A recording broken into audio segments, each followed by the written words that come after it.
स्वागत है इस चैनल पर। चलिए हम लोग अगला पॉलिटी का सेट देखते हैं। फ्रेंड्स, ये पॉलिटी का 12वां सेट है। इसमें जितने भी प्रश्न लेकर आया जा रहा है सारा बिहार पुलिस में पूछे गए हैं।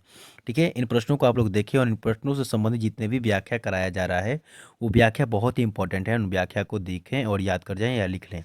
देखिए, ये सारे प्रश्न बिहार पुलिस में पूछे गए हैं। तो देखिए, प्रश्न जो पूछा गया है कि भारतीय संविधान के किस भाग में मौलिक अधिकारों का वर्णन है। तो भारतीय संविधान के भाग 3 में जो है मौलिक अधिकार का वर्णन है अनुच्छेद 12 से 35 के बीच में। ठीक है, और मौलिक अधिकार से बनने वाले जितने भी पॉइंट हैं उनको हम पॉइंट वाइज कर दिए हैं, आप लोग इनको देख लें। तो देखिए, मौलिक अधिकार को भारत का मैग्ना कार्टा कहा जाता है और संविधान के भाग 3 में जो है अनुच्छेद 12 से 35 के बीच में इसकी जानकारी है। बहुत बार ये प्रश्न बना है। और मौलिक अधिकार की जो अवधारणा है अमेरिका के संविधान से लिया गया है। कुल मौलिक अधिकारों की संख्या कितनी होती है? तो कुल मौलिक अधिकारों की संख्या 6 है। समता का अधिकार, स्वतंत्रता का अधिकार, शोषण के विरुद्ध अधिकार, धार्मिक स्वतंत्रता का अधिकार, शिक्षा और संस्कृति का अधिकार, संवैधानिक उपचारों का अधिकार। ठीक है, तो मौलिक अधिकारों की संख्या वर्तमान में 6 है। पहले 7 था, संपत्ति का अधिकार उसको हटा दिया गया है। ठीक है फ्रेंड्स, आपको याद रखना है। ठीक है, चलिए हम लोग नेक्स्ट प्रश्न देखते हैं। ये प्रश्न है कि संविधान सभा की प्रथम बैठक कब आयोजित किया गया था? तो संविधान सभा की प्रथम बैठक जो है 9 दिसंबर 1946 को आयोजित किया गया था और इसके अध्यक्ष थे डॉक्टर सच्चिदानंद सिन्हा। और 11 दिसंबर 1946 को जो दूसरा बैठक हुआ था इसके अध्यक्ष थे डॉक्टर राजेंद्र प्रसाद। आपको याद रखना है, डॉक्टर राजेंद्र प्रसाद संविधान सभा के जो है अस्थायी अध्यक्ष थे और सच्चिदानंद सिन्हा अस्थायी अध्यक्ष थे। आपको याद रखना है। ठीक है, संविधान सभा के कुल सदस्यों की संख्या कितना था? 389 था। आज़ादी के समय कितना था? तो 299। आपको याद रखना है ये सारे प्रश्न। भारतीय संविधान कब बनकर तैयार हो गया? तो 26 नवंबर 1949 को जो है भारतीय संविधान बनकर तैयार हो गया। और 26 नवंबर को दिन जो है संविधान दिवस के रूप में भी मनाया जाता है क्योंकि इसी दिन संविधान को अंगीकृत किया गया था। भारतीय संविधान बनने में 2 साल 11 माह 18 दिन लगा था। 2 साल 11 माह 18 दिन लगा था, आपको पता है। और ये भी आपको याद रखना है कि भारतीय संविधान कब लागू हुआ? तो 26 जनवरी 1950 को भारतीय संविधान लागू हुआ। 26 जनवरी को गणतंत्र दिवस के रूप में मनाया जाता है। ठीक है फ्रेंड्स, चलिए हम लोग नेक्स्ट प्रश्न देखते हैं। देखिए, अगला प्रश्न जो है पूछा गया है कि वर्तमान में भारतीय संविधान में कुल कितनी अनुसूचियां हैं? तो वर्तमान में भारतीय संविधान में जो है 12 अनुसूचियां है। जो मूल संविधान थी, जब संविधान लागू हुआ था उस समय अनुसूचियों की संख्या देखिए, जितने भी पॉइंट बन सकते हैं यहाँ से बार बार बिहार पुलिस में प्रश्न आता है। तो जो मूल संविधान था, जब संविधान लागू हुआ था तो उस समय संविधान में 22 भाग थे। अनुच्छेद 395 था, अनुसूची 8 था। ये आपको याद रख लेना है।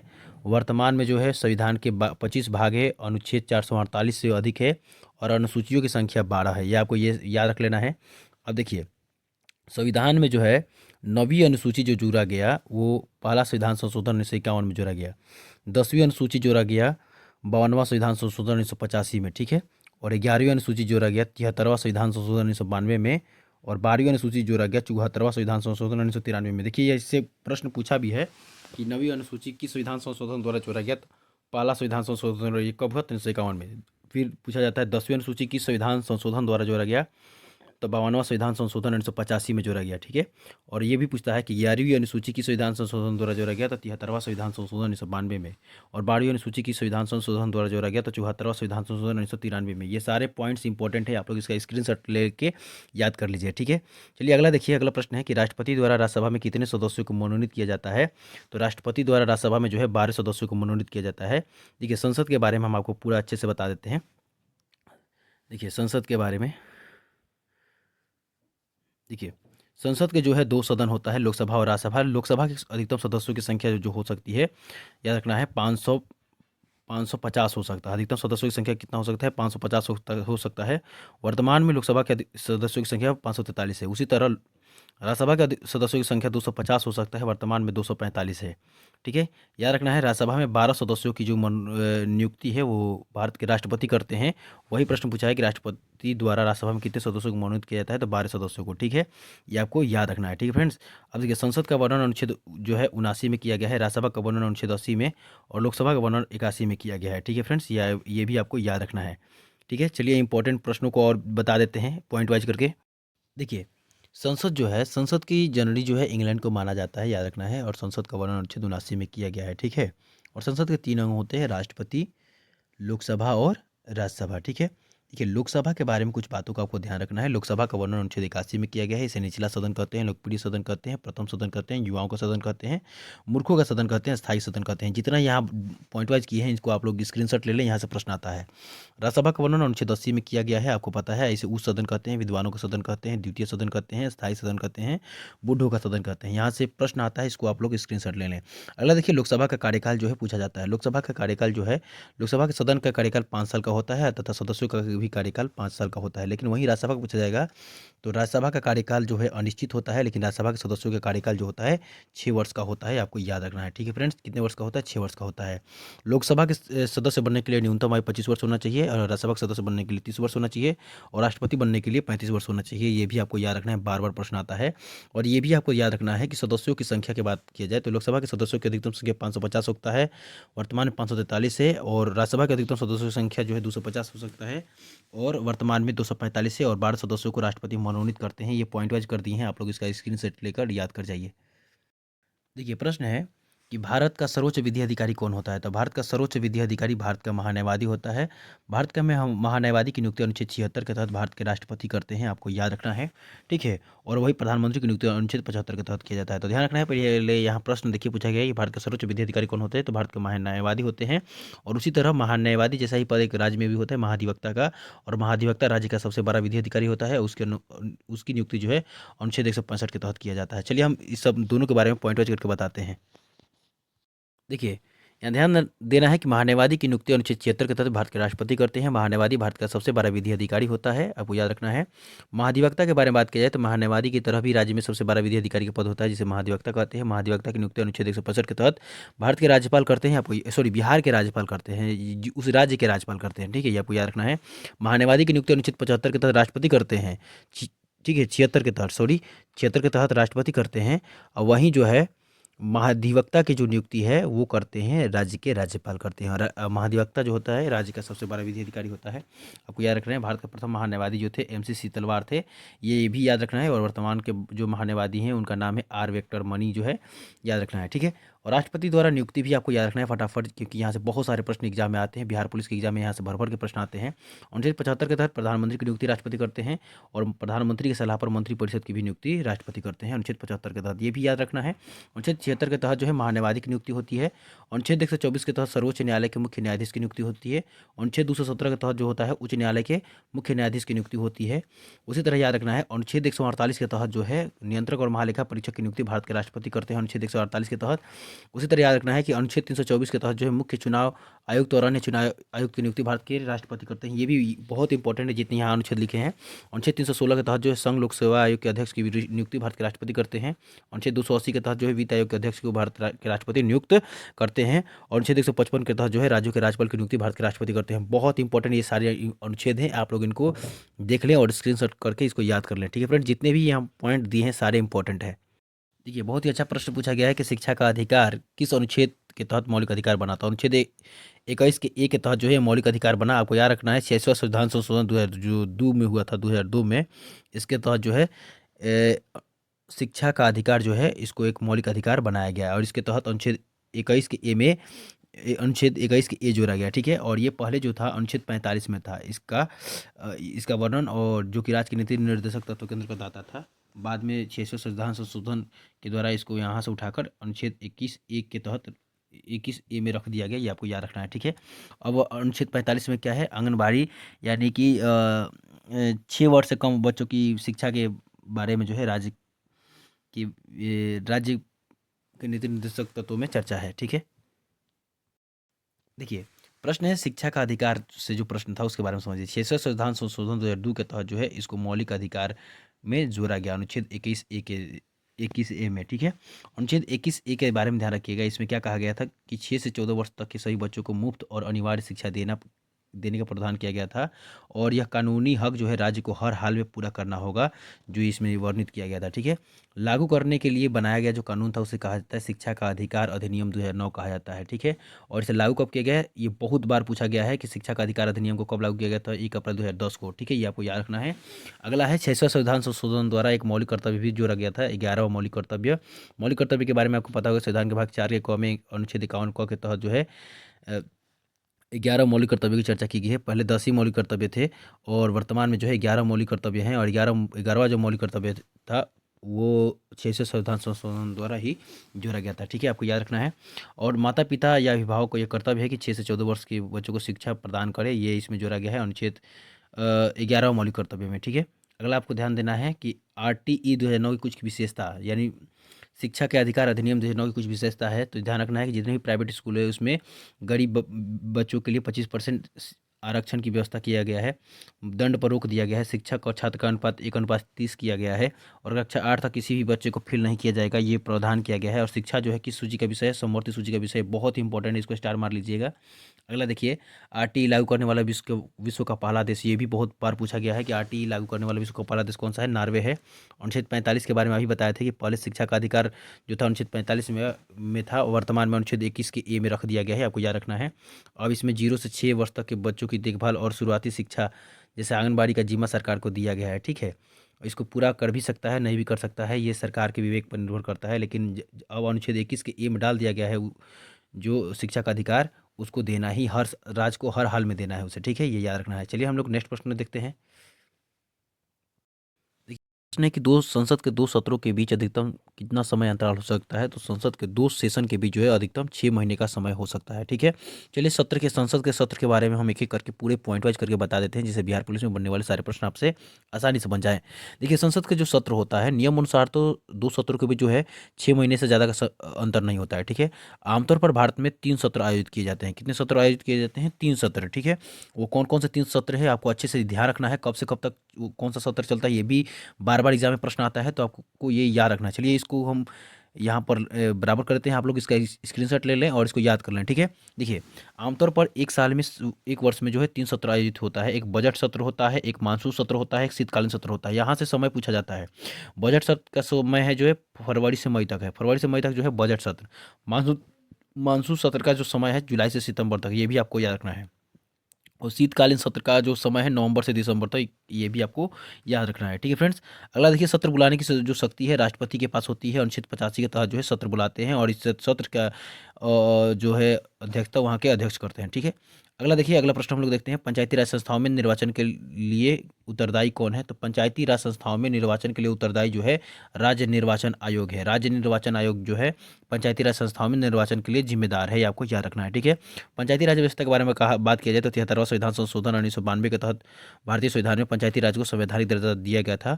और पंचायती राज में जो है टोटल 29 विषयों की चर्चा की गई है, आपको पता होगा। और भारत की जो पंचायती राज व्यवस्था है वो त्रिस्तरीय है, आपको ये भी याद रखना है कि त्रिस्तरीय है पंचायती राज व्यवस्था। और त्रिस्तरीय में क्या है, ग्राम स्तर पर है, प्रखंड स्तर पर है और जिला स्तर पर है। ठीक है, और त्रिस्तरीय पंचायत की जो वकालत किया था वो बलवंत राय मेहता समिति ने 1957 में किया था, आपको याद रखना है। अशोक मेहता समिति ने 1977 में जो है वो 2 स्तरीय पंचायत की वकालत किया था, आपको याद रखना है। ठीक है फ्रेंड्स, चलिए हम लोग नेक्स्ट प्रश्न को देखते हैं। अगला देखिए, संविधान के किस अनुच्छेद में संशोधन की प्रक्रिया का उल्लेख है? तो संविधान का जो है अनुच्छेद जो है 368 में जो है संशोधन की प्रक्रिया का उल्लेख है। संविधान का जो भाग 20 है, संविधान का जो भाग 20 है, देखिए यहाँ पर हम पूरे संशोधन से जितने भी इंपॉर्टेंट प्रश्न बन सकते हैं वो सब लेकर आए हैं। तो देखिए, संविधान का जो भाग 20 है अनुच्छेद 368 उस जो है इसके तहत जो है संशोधन किया जाता है भारतीय संविधान में। और संविधान के भाग 20 में जो है संशोधन की प्रक्रिया का वर्णन है। ये भी भाग याद रखना है क्योंकि यहाँ से बार बार प्रश्न आता है। इसका स्रोत जो है दक्षिण अफ्रीका से लिया गया है। संशोधन की प्रक्रिया जो ली गई है वो दक्षिण अफ्रीका से लिया गया है। अनुच्छेद 368 के तहत जो है 2 प्रकार के संशोधन का प्रावधान है। ठीक है, लेकिन व्यवहारिक रूप से हम लोग 3 प्रकार के संशोधन करते हैं। फिर भी यहाँ हम आपको बताते हैं कि कौन से 3 प्रकार के संशोधन होता है। तो एक होता है, देखिए, एक होता है संसद के साधारण बहुमत द्वारा, लेकिन ध्यान रखना है 368 के दायरे में इसको नहीं रखा गया है। अभी बताया कि इसमें 2 ही तरह के संशोधन का वर्णन है। एक है संशोधन के विशेष बहुमत द्वारा, जिसमें 2/3 बहुमत से संशोधन किया जाता है। एक होता है विशेष बहुमत और राज्यों की सहमति, इसमें विशेष बहुमत के साथ साथ कम से कम आधे राज्यों की विधानमंडल से मंजूरी लेनी पड़ती है। तो संशोधन की चर्चा जो की गई है 368 में 2 प्रकार के संशोधन की चर्चा की गई है। एक तो जो है संसद की विशेष बहुमत द्वारा और एक विशेष बहुमत और राज्यों की सहमति द्वारा। ठीक है, और ये जो संसद का साधारण बहुमत होता है इसको 368 के दायरे में नहीं रखा गया है। अगला आपको ध्यान देना है, संशोधन की प्रक्रिया से जुड़ी कुछ मुख्य बातें यहाँ से प्रश्न बनते हैं एग्जाम में। पहला याद रखना है, किसी भी सदन में इसको पेश किया जा सकता है। ठीक है, ठीक है, संशोधन के लिए। और राष्ट्रपति की पूर्व अनुमति की इसमें आवश्यकता नहीं होती, ये भी याद रखना है। असहमति होने पर संयुक्त बैठक के प्रधान जो है वो है इसमें, और संयुक्त बैठक कौन बुला सकते हैं, तो राष्ट्रपति बुला सकते हैं, आपको याद रखना है, ठीक है। संशोधन विधेयक पर सहमति देना राष्ट्रपति को अनिवार्य होता है, जो भी संशोधन विधेयक होगा उसको सहमति देना राष्ट्रपति को क्या होता है, अनिवार्य होता है, ठीक है फ्रेंड्स। चलिए हम लोग नेक्स्ट प्रश्न देखते हैं। अगला देखिए, लोकसभा का सदस्य बनने के लिए न्यूनतम आयु क्या होनी चाहिए, क्या होती है, सॉरी। तो लोकसभा के सदस्य बनने के लिए न्यूनतम आयु 25 वर्ष होता है, राज्यसभा के सदस्य बनने के लिए न्यूनतम आयु 30 वर्ष होता है, और वही राष्ट्रपति बनने के लिए 35 वर्ष होता है न्यूनतम आयु, ठीक है। उसी तरह विधानमंडल में भी याद रखना है, विधानसभा के सदस्य बनने के लिए न्यूनतम आयु 25 वर्ष होता है, और विधान परिषद का सदस्य बनने के लिए 30 वर्ष होता है, और राज्यपाल बनने के लिए 35 वर्ष होता है। ये न्यूनतम आयु से भी इस तरह का प्रश्न आते हैं, आपको ध्यान रखना है बिहार पुलिस में, ठीक है, इसको याद कर लेना है। अगला देखिए, स्वतंत्र भारत के प्रथम लोकसभा अध्यक्ष कौन थे। तो स्वतंत्र भारत के प्रथम लोकसभा अध्यक्ष जो थे वो थे जीवी मावलंकर, और वर्तमान में जो है ओम बिरला हैं। चलिए लोकसभा अध्यक्ष बनने वाले कुछ इंपॉर्टेंट पॉइंट बता दें, जिससे आपको एग्जाम में बहुत ज़्यादा मदद मिले। देखिए, तो लोकसभा के प्रथम अध्यक्ष जो थे जीवी मावलंकर थे, वर्तमान में अध्यक्ष जो हैं ओम बिरला हैं। और प्रथम उपाध्यक्ष जो थे M A अयंगर थे, वर्तमान उपाध्यक्ष कौन है, वर्तमान में यह पद खाली है। तो ध्यान रखना है यहाँ से दो प्रश्न, कि लोकसभा के प्रथम अध्यक्ष जीवी मावलंकर थे, वर्तमान अध्यक्ष जो है ओम बिरला हैं। इसके एक ये नहीं रहेंगे तो इनकी जगह पर उपाध्यक्ष भी काम करता है, तो इसके प्रथम उपाध्यक्ष थे M A अयंगर, ठीक है। वर्तमान में यह पद खाली है, आपको याद रखना है, ठीक है। अगला देखिए, लोकसभा के अध्यक्ष और उपाध्यक्ष की नियुक्ति अनुच्छेद 93 के तहत भारत के राष्ट्रपति करते हैं। आपको सॉरी, राष्ट्रपति नहीं करते, इनकी नियुक्ति का प्रावधान जो है अनुच्छेद 93 में है, ध्यान रखना है, ठीक है। राष्ट्रपति नहीं करते हैं, आपको ध्यान रखना है। अगला है, अध्यक्ष का चुनाव जो होता है लोकसभा के सदस्य अपने बीच में से ही करते हैं, आपको याद रखना है। अध्यक्ष की चुनाव का तिथि का निर्धारण भारत के राष्ट्रपति करते हैं, ठीक है। राष्ट्रपति तिथि का निर्धारण करते हैं। उपाध्यक्ष की चुनाव की प्रक्रिया का निर्धारण जो है, तिथि का निर्धारण जो है, ये अध्यक्ष करते हैं। तो देखिए, अध्यक्ष का तिथि चुनाव की तिथि का निर्धारण राष्ट्रपति करते हैं, लेकिन वही उपाध्यक्ष की चुनाव की तिथि का निर्धारण अध्यक्ष करते हैं, लोकसभा अध्यक्ष, ठीक है। अगला है, अध्यक्ष का कार्यकाल, लोकसभा अध्यक्ष का कार्यकाल सदन के जीवन काल तक चलता है, अनुच्छेद 94 में इसका वर्णन है, ठीक है। अगला है, सामयिक अध्यक्ष या प्रोटेम स्पीकर क्या होता है। तो ये आपको ध्यान रखना है कि राष्ट्रपति इनको नियुक्त करते हैं, और इसका काम नए सदस्यों को शपथ दिलाना होता है, और नए अध्यक्ष के चुनाव की प्रक्रिया को पूर्ण कराना होता है। अनुच्छेद 95 के तहत जो है राष्ट्रपति जो है प्रोटेम स्पीकर की नियुक्ति कराते हैं, ये याद रखना है, ठीक है फ्रेंड्स। आपको ध्यान रखना है, वर्तमान में प्रोटेम स्पीकर कौन है, तो ये भी बार बार पूछा जाता है। तो श्री भर्तृहरि महताब हैं, और प्रथम प्रोटेम स्पीकर कौन थे, तो जीवी मावलंकर थे। यहाँ से बहुत इंपॉर्टेंट प्रश्न बनते हैं, इनको आप लोग स्क्रीनशॉट लेकर याद कर जाइए, ठीक है फ्रेंड्स। देखिए, यहाँ से आप लोग इसका स्क्रीनशॉट ले लीजिए और इसको याद कर जाइए, ठीक है फ्रेंड्स। हम लोग नेक्स्ट प्रश्न देखते हैं। देखिए, ध्यान देना है, भारतीय संविधान में प्रस्तावना में अब तक कितनी बार संशोधन किया गया है। तो भारतीय संविधान की प्रस्तावना में अब तक जो है एक बार संशोधन किया गया है, 42वां संविधान संशोधन 1976 के तहत, और इसके तहत जो है 3 शब्द जोड़ा गया है, समाजवादी, पंथ निरपेक्ष और अखंडता, ठीक है। चलिए प्रस्तावना के बारे में कुछ इंपॉर्टेंट पॉइंट्स बता देते हैं, जिससे बिहार पुलिस में बनने वाले बहुत सारे इंपॉर्टेंट प्रश्न आपसे बन जाए। देखिए, प्रस्तावना के प्रस्ताव के बारे में बात किया जाए तो ये तो आपको पता होगा कि प्रस्तावना का प्रस्ताव जो है 22 जनवरी प्रस्तावना का प्रस्ताव जो है ये रखा जो गया था वो पंडित जवाहरलाल नेहरू के द्वारा रखा गया था। लेकिन यहाँ से जितने भी इंपॉर्टेंट प्रश्न बनेगा उसको हम बताते हैं। देखिए, प्रस्तावना का अर्थ होता है संविधान का सार, इसका आधार होता है, इसका आधार क्या था, तो उद्देश्य प्रस्ताव, ठीक है। उद्देश्य प्रस्ताव पंडित जवाहरलाल नेहरू ने 13 दिसंबर 1946 को संविधान में पेश किया था। ये प्रस्तावना नहीं था, प्रस्तावना से पहले का ये घोषणा पत्र था, याद रखना है। प्रस्तावना को किन किन नामों से जाना जाता है, तो संविधान की कुंजी, संविधान की आत्मा, संविधान के पहचान पत्र, याद रखना है। संविधान सभा द्वारा प्रस्तावना को 22 जनवरी 1947 को अपनाया गया, बहुत इंपॉर्टेंट, इसको स्क्रीनशॉट मार लीजिए, ये बहुत इंपॉर्टेंट है। अगला है कि प्रस्तावना में भारत को जो है कितने प्रकार का राज्य घोषित किया गया है, तो प्रस्तावना में भारत को 5 प्रकार का राज्य घोषित किया गया है। संप्रभु, समाजवादी, पंथ निरपेक्ष, लोकतांत्रिक, गणराज्य घोषित किया गया है। 5 प्रकार का राज्य घोषित किया गया है। अगला देखिए, प्रस्तावना में 3 प्रकार के न्याय की बात की गई है, सामाजिक, आर्थिक और राजनीतिक न्याय की बात की गई है। और प्रस्तावना में 5 प्रकार की स्वतंत्रता की बात की है, विचार, अभिव्यक्ति, विश्वास, धर्म और उपासना की स्वतंत्रता की बात की गई है। और 2 प्रकार की समता की बात की गई है, प्रतिष्ठा और अवसर की समता की बात की गई है। और 2 प्रकार की बंधुता की बात की गई है, व्यक्ति की गरिमा और राष्ट्र की एकता, अखंडता की बात की गई है। तो प्रस्तावना में 3 प्रकार की न्याय, 5 प्रकार की स्वतंत्रता, 2 प्रकार की समता और 2 प्रकार की बंधुता की बात की गई है। अगला ध्यान दीजिए कि संविधान द्वारा अंगीकृत, अधिनियमित और आत्मर्पित किया गया इसे, तो 26 नवंबर 1949 को प्रस्तावना को संविधान द्वारा अंगीकृत, अधिनियमित और आत्मर्पित किया गया। संशोधन ध्यान देना है किसके द्वारा, केवल संशोधन प्रस्तावना में अभी एक ही बार हुआ है, 42वां संविधान संशोधन अभी जो पूछा गया था, इसके तहत समाजवादी, पथ निरपेक्ष, अखंडता सब जोड़ा गया है, आपको याद रखना है, ठीक है फ्रेंड्स। अगला ध्यान देना है, बेरूवाद 1960 का जो केस था उसमें कहा गया था सर्वोच्च न्यायालय के द्वारा कि प्रस्तावना संविधान का भाग नहीं है। और केशवानंद भारती बनाम केरल राज्य विवाद में कहा गया था कि प्रस्तावना संविधान का आंतरिक भाग माना गया था इसमें, ठीक है। तो ये कुछ इंपॉर्टेंट पॉइंट्स है, आपको याद रखना है, इसका स्क्रीनशॉट ले लीजिए। चलिए हम लोग नेक्स्ट प्रश्न देखिए, बहुत ही अच्छा प्रश्न है कि प्रारूप समिति के अध्यक्ष कौन थे। तो प्रारूप समिति के अध्यक्ष जो थे बी आर अम्बेडकर थे। प्रारूप समिति के सदस्यों की संख्या कितना था? 7। चलिए प्रारूप समिति के बारे में बताते हैं।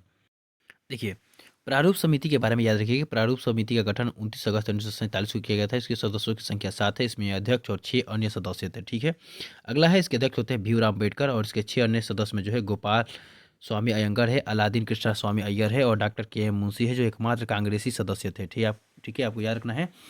तो प्रारूप समिति के सदस्यों की संख्या कितना था? 7 था। उसके अध्यक्ष कौन थे? भीमराव अम्बेडकर थे। 6 सदस्यों का भी नाम याद रख लीजिए।